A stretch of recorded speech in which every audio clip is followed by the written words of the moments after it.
substantif féminin, philosophie. Ce mot signifie enchaînement de connaissances. En effet, le but d'une encyclopédie est de rassembler les connaissances éparses sur la surface de la Terre, d'en exposer le système général aux hommes avec qui nous vivons, et de transmettre aux hommes qui viendront après nous, afin que les travaux des siècles passés n'aient pas été des travaux inutiles pour les siècles passés. Français, histoire et littérature. Le génie de la langue française est la clarté et l'ordre. A. Caractère ou figure de la première lettre de l'alphabet, en latin, en français et en presque toutes les langues, si l'on en accepte l'éthiopique où elle n'en est que la 13e.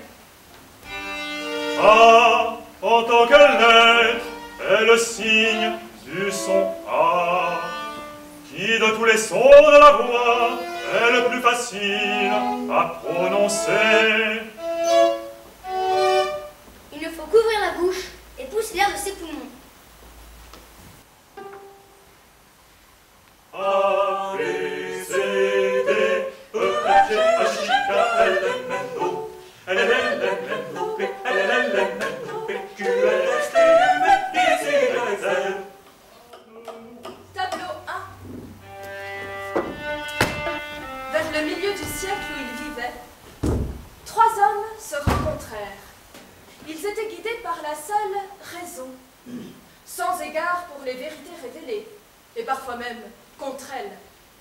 Ces 3 hommes étaient Voltaire, d'Alembert et Frédéric II, roi de Prusse. Ensemble, ils fondèrent la secte des philosophes. Il faut, à ces 3 nommés, en ajouter un 4e. Celui-ci, un bourgeois appelé Diderot, était fou des hommes et de la nature. Dévoré d'une ambition non satisfaite, Diderot et d'Alembert, ils devinrent, appointés par le libraire Le Breton, les coéditeurs d'une entreprise littéraire sans précédent, l'encyclopédie.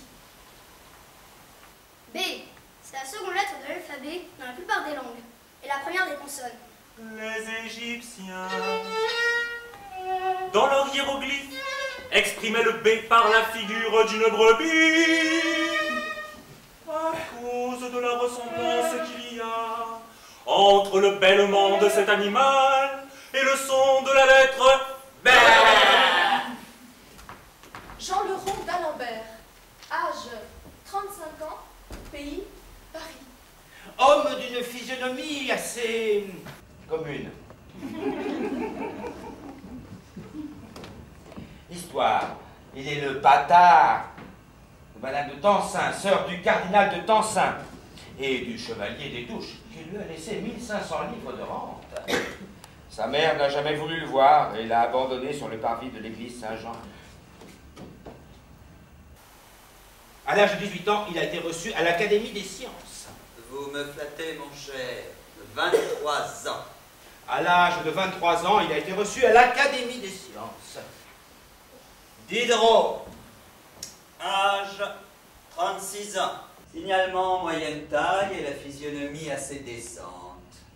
Il a fait les pensées philosophiques, les bijoux indiscrets et d'autres livres de ce genre. Le 24 juillet, il a été arrêté et conduit à Vincennes sur ce sujet. C'est un jeune homme qui fait le bel esprit et se fait trophée d'impiété extrêmement dangereux.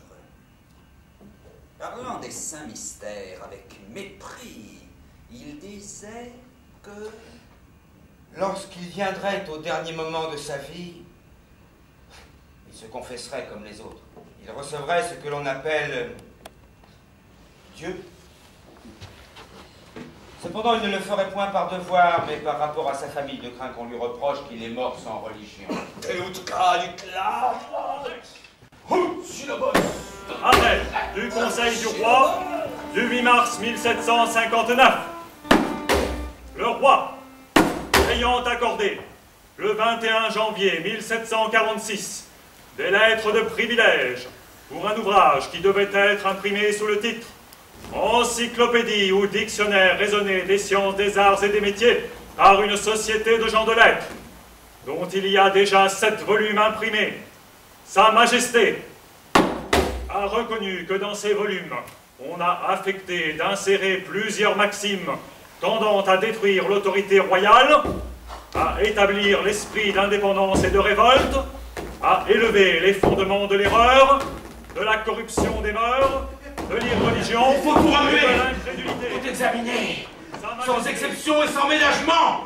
Il faut fouler aux pieds toutes les vieilles puérilités et renverser les barrières que la raison n'aura pas Arrêtez de posées. suite. Que pourrait avoir des maximes si pernicieuses répandues dans cet ouvrage? On ne trouvera donc dans notre encyclopédie ni la vie des saints, ni la généalogie des grandes maisons. Les dépenses, à vous libraires et autres, de vendre, d'éviter ou autrement distribuer les volumes qui ont déjà paru et d'en imprimer de nouveaux à peine de punition exemplaire. Mais la généalogie des sciences, Plus précieuse pour qui s'est pensé. Versailles, le 8 mars 1759.